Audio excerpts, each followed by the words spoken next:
Alan. We've got with us tonight quite a legendary guitar player from the Dallas area.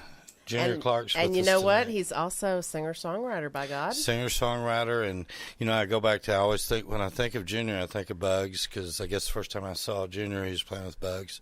Yeah. And, Bugs always said the thing he loved about this room is we treated him like a songwriter. So, welcome, songwriter. We're glad. Yeah, I don't know that I fit into that. I have a lot of friends that are just incredible songwriters. You proved that you fit into it right. today. Yeah, okay, I got a proof. long way to go, but I love it, and it's kind of seeing that.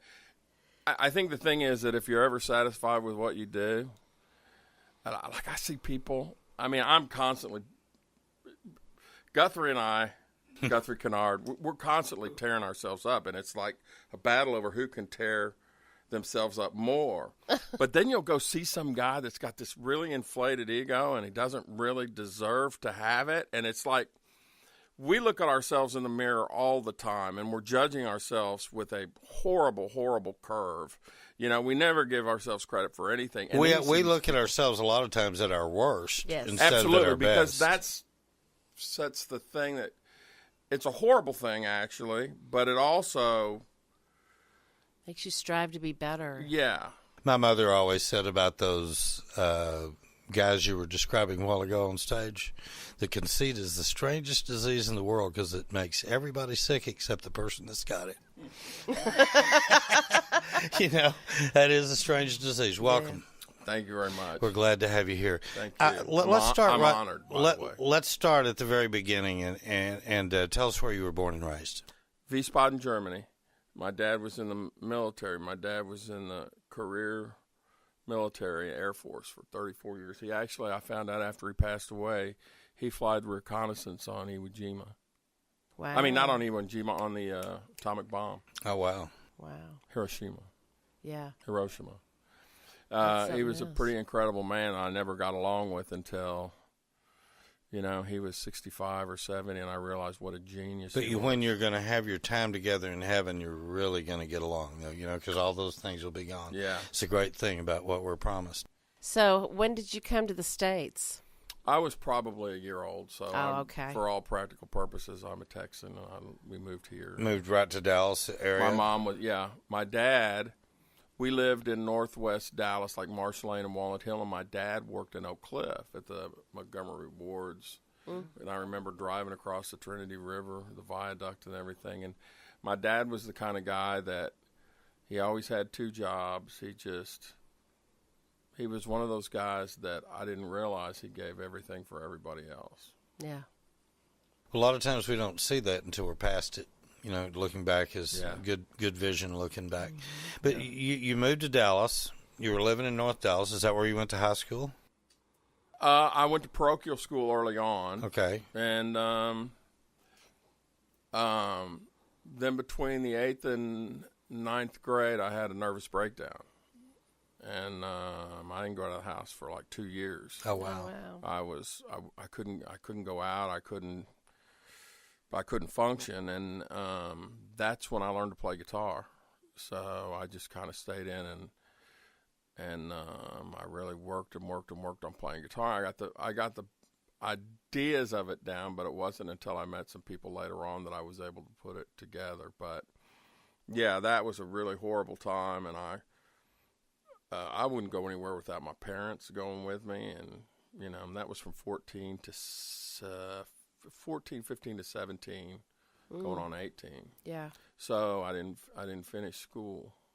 But you'd told me when we were talking that you had mentioned that you had struggled with depression and things like this, and these are things that we, as a society, need to talk about.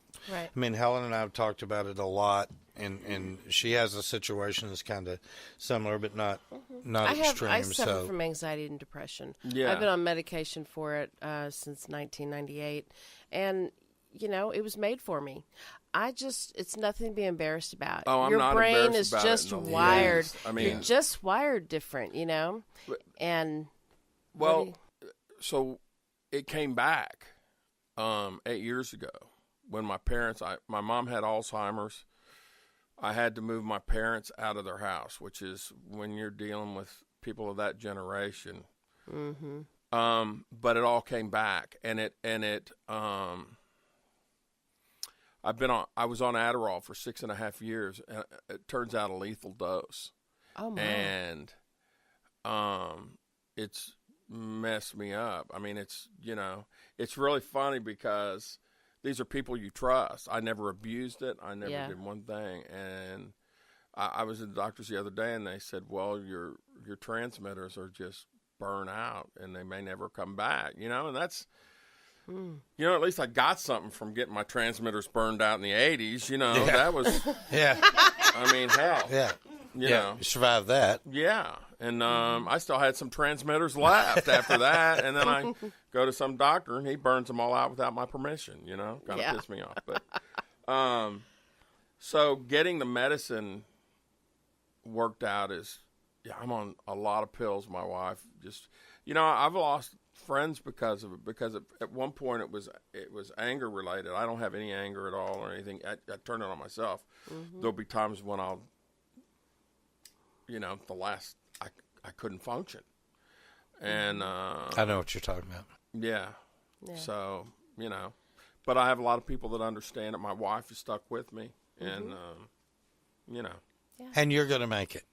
Oh, absolutely. Because you're a survivor. You've already proved you're a survivor. It's just you just weird keep to have surviving. that. I was talking to a doctor the other day, and I said, this is exactly what happened to me when I was 15. I mean, it's, and then when they take you off the medicines and you're like so tired and you're trying to, you can't function. You can't function. And you're wondering, how do these people go out and walk? I mean, it's horrible. It's a horrible existence. I've never been somebody that's been wanting to hurt themselves or anything, but that was a funny thing too. I can't get in a hospital to get my meds straightened out because you're not homicidal or suicidal. In fact, the last time I went in, I'd scratched myself on a coat hanger or something, and they go, well, do you feel like harming yourself? And I said, well, I got this. Damn that clothes. They didn't find the humor in it. Well, so you reached that place in your life, and you started playing guitar. At what point in time did you decide, I'm going to step out of my shell, and I'm going to break away from everything that's my comfort zone, and I'm going to go out and I want to play guitar in public? Because, boy, that's a big step. I've always wanted to do that from the beginning. Actually, I had two electric guitar idols. One was Jimmy Wallace, and the other was Bugs, and they were totally different. Both of them have played here. Well, Jimmy we like both of them. could sound like any guitar player he wanted to. Bugs was totally unique. And, I didn't have the patience to learn anything off a record. I would listen to something and then But, I remember thinking I can't do anything else. I didn't graduate school. I didn't, I can't do anything else. It turns out I went to parochial school, so I have a really good basis of education. In fact, I took the exit exam in high school. They let me take it, and I passed it with a B, but they wouldn't give me credit for it. But, I was always a guitar player. I didn't sing. And then I started singing. I was in a band called Turnabout in the early 80s, and I started singing there. It was the first really good band I was in, and I started singing then. And then the band in Dallas? Yeah, we won Best Rock Band, Best Blues Band. That was Bugs' favorite band. And I had met Bugs earlier when Duchess heard me, and that was Bugs' favorite band. And so from there he offered me a gig, but I had a real bad drug habit, and my first ex-wife said if I took the gig, she'd leave me, so I turned it down, and she left me anyway. But a little while later, we started the Stratoblasters. And, but, yeah, Bugs was, he's it to me. And he always will be. He's the one that made you, I think you had mentioned to me that you wanted to go play with him. Specifically. My goal was to be in a band with Bugs Henderson. I saw him with John Nitzinger, and on that simulcast. It must have been loud that night. Well, I didn't see him in person. Sorry, Johnny. And yeah, John dissed me really bad when I first met him, and I'm sure he got hit up by a lot of, I was a pretty young kid and stuff, but I was too nervous to talk to Bug, so little did he know. It was just, hey, man, I'm only talking to you because I'm too afraid to go talk to him, But I have so many stories about Bugs. I have so many stories about his patience with me and just. Now, we're talking about Bugs Henderson. We're in. And you go to him and you tell him you want to play with him? Or how did that what first happened come was about? I didn't see him for 2 years. Then he saw Turnabout. This was during St. Christopher's and all that stuff. And we're all playing, jamming together and doing all this stuff. And I never told him, we just got to know each other really well. And then at the end I got kicked out of Turnabout. And he said, Junior, would you like to come play with me? And I said, man, I would love it. And I was scared at the same time, and again, I ended up turning it down. Well, I quit playing. I quit playing guitar a lot of times. And then Jimmy got me back playing, and we were playing on an outdoor show. Bugs asked me to come play, and I said, well, let's get Jimmy to come out too. And I don't know how well they knew or if they knew each other, but that's how the Stratoblaster started. So that's when I ended up playing with them. So it's really the Stratoblasters that pulled you back out again. Yeah, and I had recorded with him earlier, years ago. I'll tell you a funny story because I met Kirby Kelly. Yeah, we know who Kirby. Andy Timmons said, you guys need to be playing together. So Bugs called me one day and says, hey, can you come play slide on some CDs? On a CD I'm working on. I said, well, I will tell you. Because Kirby worked at Eugene's, and everybody knew him, but nobody knew that he was this incredible player. And Kirby and I played together for 10 years, And I said, Bugs, you need to get Kirby. And he goes, really? He plays? I said, let me just tell you this. He plays. The day I met Kirby, I went from a slide player to a guy with a slide. Yeah. I know what you mean. There's a difference between a guitar player and a guitarist. Yeah. And it's like, man, and guitar players always consider themselves slide players, Until you hear a master. Until you hear Lowell George or you hear somebody like and that. Or Kirby Kelly, He went and ended up playing on the whole record. And Well, Kirby's played here a few times. Yeah, Kirby's been here a few times. We need to get him back in too. Yeah. I like Kirby and I do some stuff together. I'd love well, that. maybe we can get Kirby to come in with you and Guthrie. Well, I'll tell you what happened when I was. Can I pitch for that? Yeah, I mean it's. Are you good with that? I'm always good with that. Okay, then let me take care of it. When I started playing acoustic guitar and I felt like I was at a certain point, I called Kirby and drove up to Sherman and said, "Come on, let's play. I want to see if I'm any good, if I can hang with you, because." You don't know, and like I said, I did not want to sound like an electric guitar player playing acoustic guitar. That's an insult to acoustic guitar players, Well, your time. Let me ask you this: since we're discussing Bugs, we'll stay on Bugs for a minute. What is your favorite Bugs Henderson story of where you were involved in?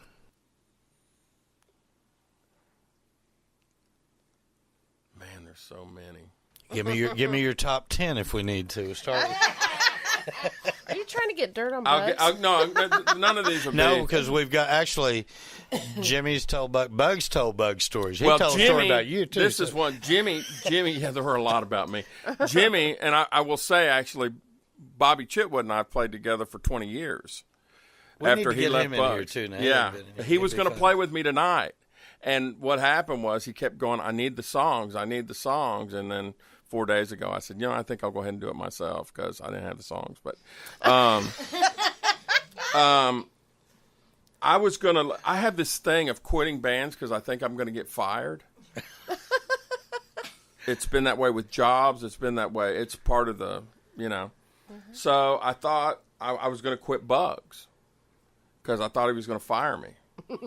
And I told Jimmy about it, and we were getting ready to leave town, and I said, I'm coming up there. And Jimmy kept calling me and going, come up. And I said, I'm coming up there right now. He goes, so I called him. I said, I'm on my way. He goes, well, I didn't think you were coming, so I told Bugs you quit. I said, I'm on my way. He goes, well, I didn't think you were coming, so I told Bugs you quit. So I called him. I said, I'm on my way. He goes, well, I didn't think you were coming, so I told Bugs you quit. And so I wouldn't get near Bugs for,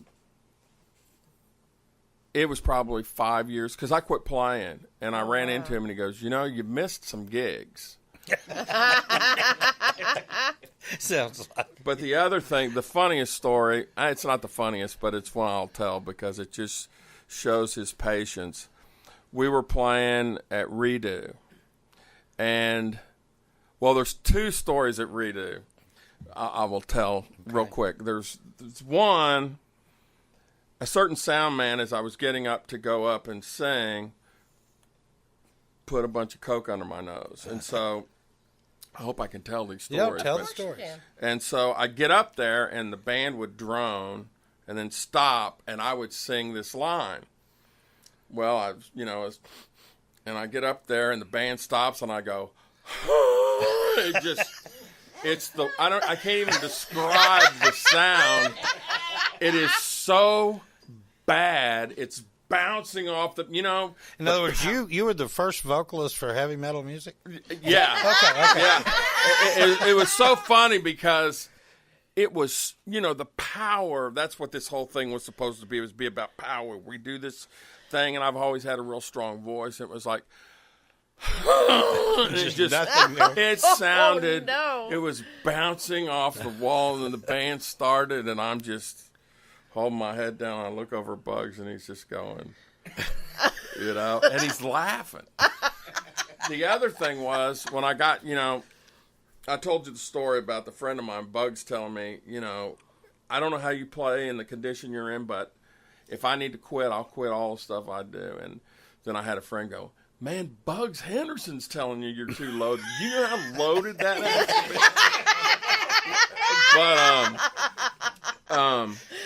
But we were doing a live radio broadcast at Redo. And I used to do this thing that happened when I can't remember the name of the song. Those old soul songs when it comes into the solo? Well, I started telling people one night about my divorce because I was loaded, and it's one of those things that are spontaneous and they're funny. Well, Bugs wanted me to do it, and I was now sober, and you can't recreate that moment. So I start to do it, and I get a heckler. I've never had a heckler in my life, and this guy's going, "Shut up and play," and he's right in front of me, and I'm trying to do this. I'm looking at Bugs, and he's going, "Just do it, just do it." And this guy keeps going, and finally I started going, and I started. Bugs was grabbing my mouth, and they're grabbing my mouth because there's no delay on the radio program. Oh, no. And so everything I say, you come up here, and, it's all on there. And oh, no. And it was Phil York. Oh, I know Phil. Yeah. Phil was in the back, and, man, he was furious. And first record I produced with him. Yeah. So that was fun. Charlie Pride's in Phil York. Yeah. He did Redheaded Strangers when he won the yeah. Grammy for just of Willie Nelson. But that's the patience of Bugs. Yeah. And he never took things too serious. I remember when an amp blew up, and he goes, "Well, we'll just both plug into my amp." And I'm like, "What? You're Bugs Henderson, for God's sake. What, But the show must go on. And it didn't matter to him. Right. And he wasn't, none of that stuff affected his playing. And I learned so much about I wish people could have heard the side of him I heard, where he's playing jazz stuff at home, and he's, the first night I met him, he and Duchess took me over to their house, and he was playing Joe Pass. Mm-hmm. And people don't realize. I mean, he was a guitar player's guitar player. Like Paul heard him and just flipped over him. Jimmy Page, all these people. So I owe him an awful lot on a lot of different levels. Bugs was actually supposed to be here for his next show when he passed. Mm-hmm. He had done 3 shows with us in the previous 2 years. So I'm going to tell you one real quick. And you'll appreciate this because it was when we opened the studio up. And I called him and I said, "Hey, man, I want you to come down. We've been doing this radio show for about the last 10 years, and we're gonna start doing live shows. And I want you to come be a part of it." And there was like this dead silence for a minute, and he said, well, I want to know one thing. Why hadn't you called me sooner? And I said, I don't even know what to say except I'm calling you now, and I want you to be a part of it. And I want to plan a show with you. And we don't have ticket prices. It's tips, because that's what God told me to do when we opened this room. He told me that that's the way it worked, and that they would be okay. And Bugs said, well, that's fine. He never even batted an eye about it. And I guess we have the only all solo, I gotta say is, wow, that's a story right right there. Solo recordings of him. Yeah. But when he came in, it was so cute, because he came in, and that's a picture right over there of the first night he was here, and he mailed that to me. He and Patty had signed it, and he wore a Spearmint Rhino Gentlemen's Club red shirt and a pair of Speedo shorts. Which he wore, about the same thing he wore to my wedding. Yeah. Well, that was for his radio show. Yeah. Now, that night, we did a radio show in the afternoon, and then that night, we did the live show, of which I was kind of concerned about, because I told him, when we planned it, I said, let's plan it 2 or 3 months down the line where I can really put the word out. And he said, no, let's do it in 3 weeks, and I'll fill the damn room up. Don't worry about it. And he did. He put 70 people in here. Yeah. We had to go to the funeral home and get folding chairs for the extra seats, honestly. So, but that's, he came in here, and he got on stage. And when he got on stage, he was still wearing the same thing he did the radio show in. And his first thing was, he said, I do have other clothes, y'all. I was going to dress up, and then I saw Randy and thought, what the hell? I am dressed up. He used to be, we talked about how shy he was. And then he started, you talk about becoming a front man. I know Bugs, wasn't comfortable initially becoming a front man. I mean, it's like but me. But he got into it. Boy. Man, he did. And he sure found his groove.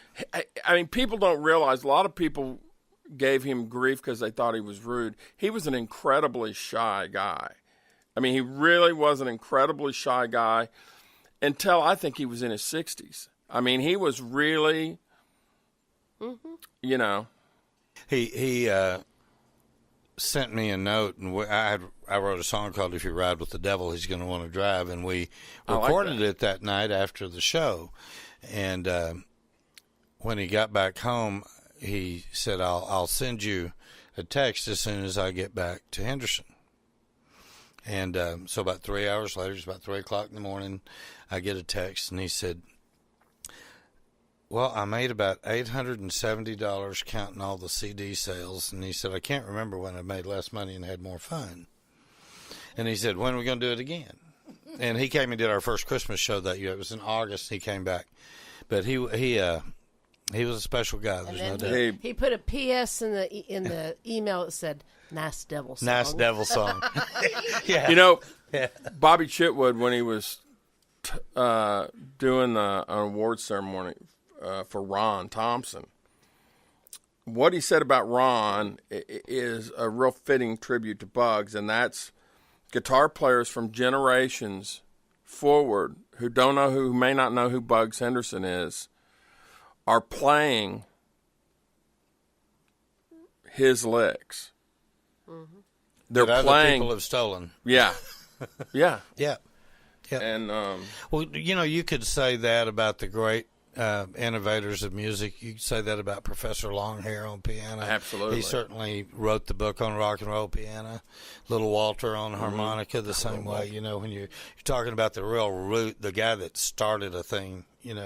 So I think Bugs was every absolutely in this area. I mean, there's a Dallas sound, there's obviously a Texas sound, but he had an awful lot to do with it. The last, before he passed away, he was having trouble breathing and it was hard to sing, and he said, would you come out in case I need help singing, And I went out and was at Poor David's Pub, and it was half full, and I've never been more depressed in my life. But I hadn't sat down in front of him and listened to him for years. And my wife, who got to meet Bugs, and we were there a few days before he passed, and I'd been with him throughout the time in the hospital. And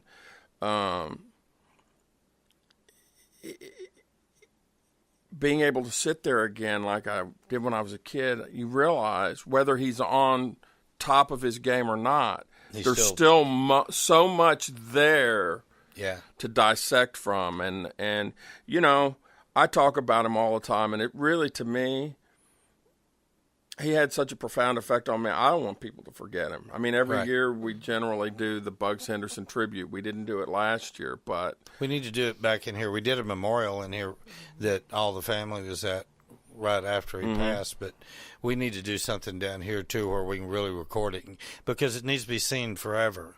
When we record things, they're going to be heard and seen forever. And so, that's one thing about Bugs that kind of breaks my heart too, is he's actually better known in Europe among people than he is true here. Of a lot of players, unfortunately. I mean, Americans don't know him as much, and that's a shame. Look at Guthrie. Well, I mean, Guthrie's over there right now, and I mean, that's everything that's wrong with the music business in my mind. I think it's the music business that took it away from us a little bit. I don't know what it's like in Europe, but I do know that the Europeans so appreciate original American music. And Listen, American music. Where I live and doing this acoustic thing, I went into a place one night and the acoustic entertainment was doing Play That Funky Music, White Boy on acoustic guitar. They had no interest in what I do. And that happens more often than not. And it's finding the places to play. A place to play. Like here, like the other listening rooms around. There's a house also concert series. house concerts in. I'm just learning about that. It's a great I'm market. not to the point to where I have enough material, I don't think. But I'm well, the good thing about your house concerts is that you can do anything you know. The house concerts are not as rigid toward original music, although I think that is the genre. Original music probably is the genre that most house concerts move towards, simply because they don't want to get in BMI, ASCAP, all that crap. I'm going to ask you a question because I'm curious. Do you feel like music has saved your life?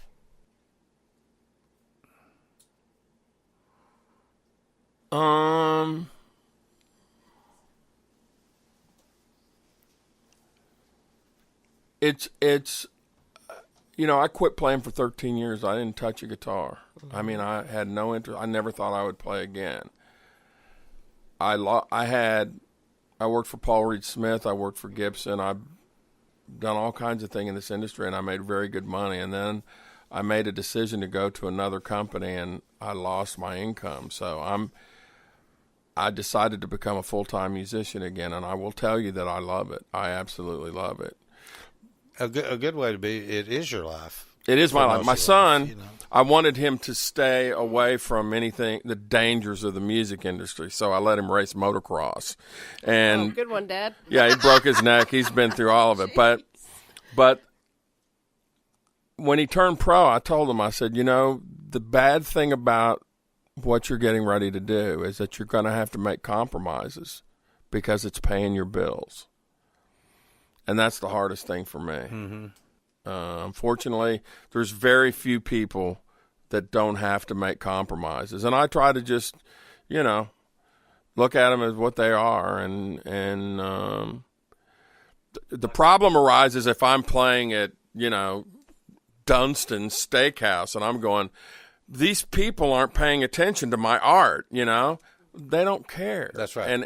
And who am I to force my art upon them? You're getting hired to be a background singer. And if you look at it the way it is, then you'll never get disappointed. No, you go in there and you're trading that time and your talent for that money. And I will say, acoustic guitar is so great because I can just focus on it and I can close my eyes and. I don't care that some 5-year-old kid's shooting me the bird, It just doesn't seem to matter to me, Well, because I didn't know Itty Bitty Shark or whatever that song is, you know. There is something about an acoustic guitar, though, that is so warm to the spirit. When Yeah, you start, that's true. It talks to you, and you talk to it when you start playing a little bit. Yeah. Well, I'm so glad that you have gotten back into the industry, that you're working on your craft and songwriting.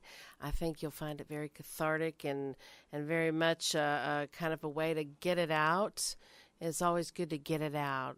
Even if you don't do anything with it, And you've please, gotten it out. please come and be a bigger part of what we're doing. Tell Bobby and the different guys, tell them to come down here. I mean, we knew Paul Reed Smith before there was a Reed in there, because you know how that is. So let's get all those guys involved. You know. Yeah, I mean, This We is need to talk- This is we a need to place talk- to yeah. leave footprints. I was going to call Paul That's today, what it is. actually, but you know, yeah. To answer your question, fortunately I've never been the kind of person that had depression or bipolar that wanted to do harm to themselves, other than massive depression, Psychological, and, yeah. you know. Filling but your body with but drugs. I will say this: it gave me a purpose.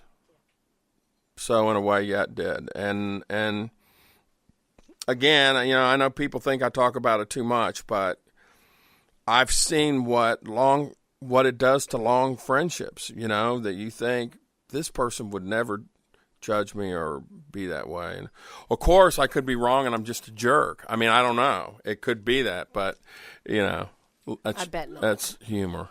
I rather think not. Yeah. You know, you always wonder that. You know, I'm sitting there thinking, maybe I'm just a jerk, but.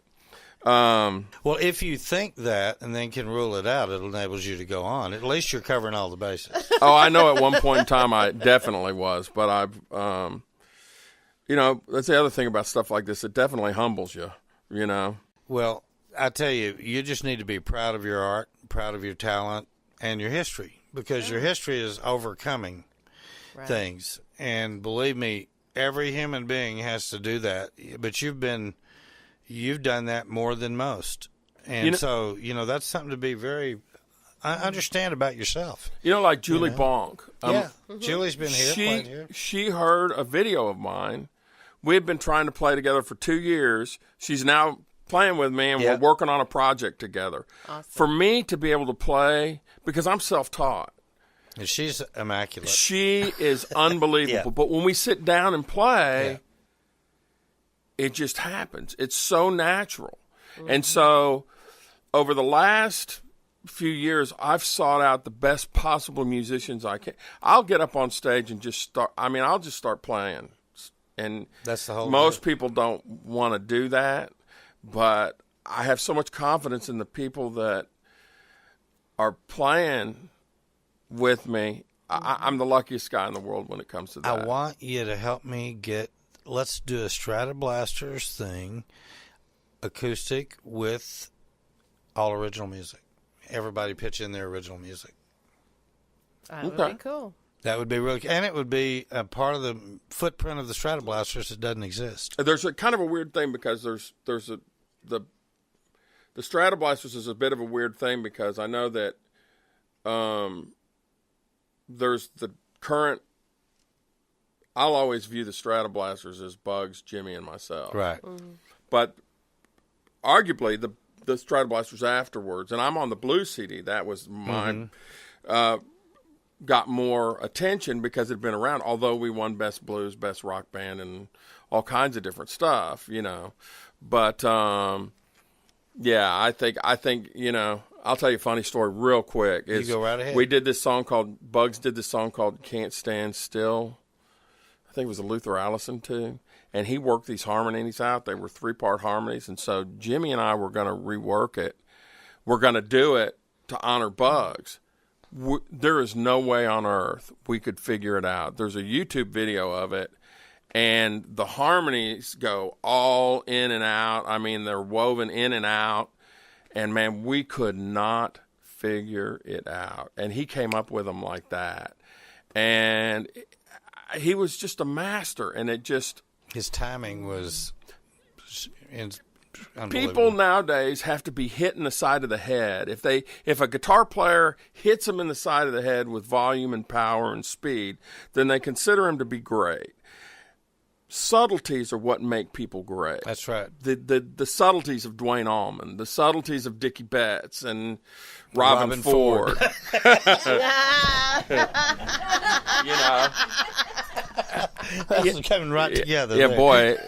You know, and there's others you could put in that list. Oh, there's so many Robin others. Ford, man, is just stopper. you know, and I tell young players, once you learn the dexterity, I spent my whole life thinking that's what's important. You can't go back. Yeah. You cannot go back, because when you get stumped, you go to a lick. Mm-hmm. And so that's why I'm in this thing, like an educational thing that I've been on for the past few years, to kind of go back to my roots and kind of, it's not dumbing it down. It's kind of unlearning. Isn't it finding where you're supposed to be by ruling out the others? I actually consider dexterity to be sometimes a poor technique if you have to rely on it. You know what I mean? And it's like, as a vocalist, I can capture here easily without even trying. It's just, there's a connection. But the side of that is that it makes me realize when I'm missing the boat on guitar. Lee Ritenour. Hello. Well, I know what you mean.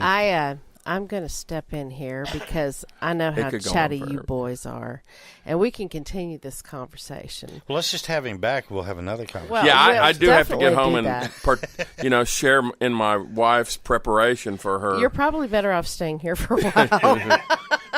I didn't say I was taking the fast way home. But again, I wanted to thank you so much. It has been great getting to know you and hearing your music, and we It's good so look seeing you forward again, to you man. Good coming seeing you back too. and hearing more from you. Well, I'm honored because it's, there's a lot of people that I consider to be heroes of mine, Guthrie, and just a lot of different people that have been here, and so I'm honored to be a part of it. You've mentioned 5 or 6 of them, but I'll tell you what, it's just as big of an honor to have you here. Absolutely. Thanks, man. Thanks. Thank You're you in the very music much. room. Thank y'all. Okay, don't turn anything off, Reno. You still got it running? Okay. We have a request. Okay. Donna would like for you to play Bugs' song "Ain't Nobody's Business." She says you do it really well. Okay. I'm going to put my microphone on your guitar then, because we won't even plug it in. Okay. Okay.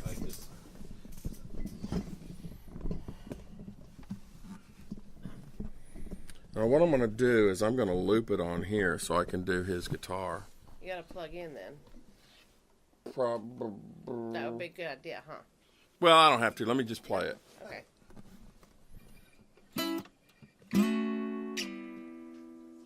I'm going to go into hard times.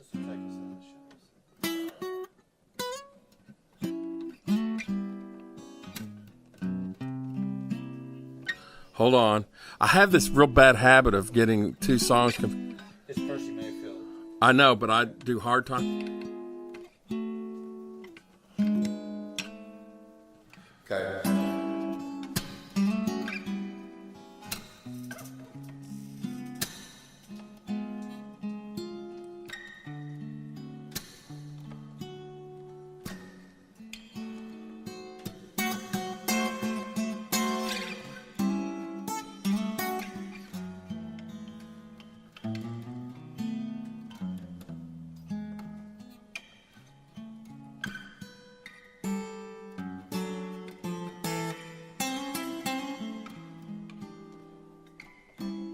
One day we have ham and bacon, and the next day ain't nothing shaking now. Ain't nobody's business. Ain't nobody's business if we do.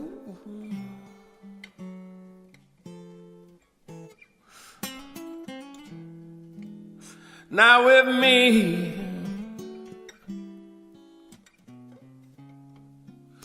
and my baby fuss and fight, and the next day everything's all right now. nobody's business. Ain't nobody's business if we do.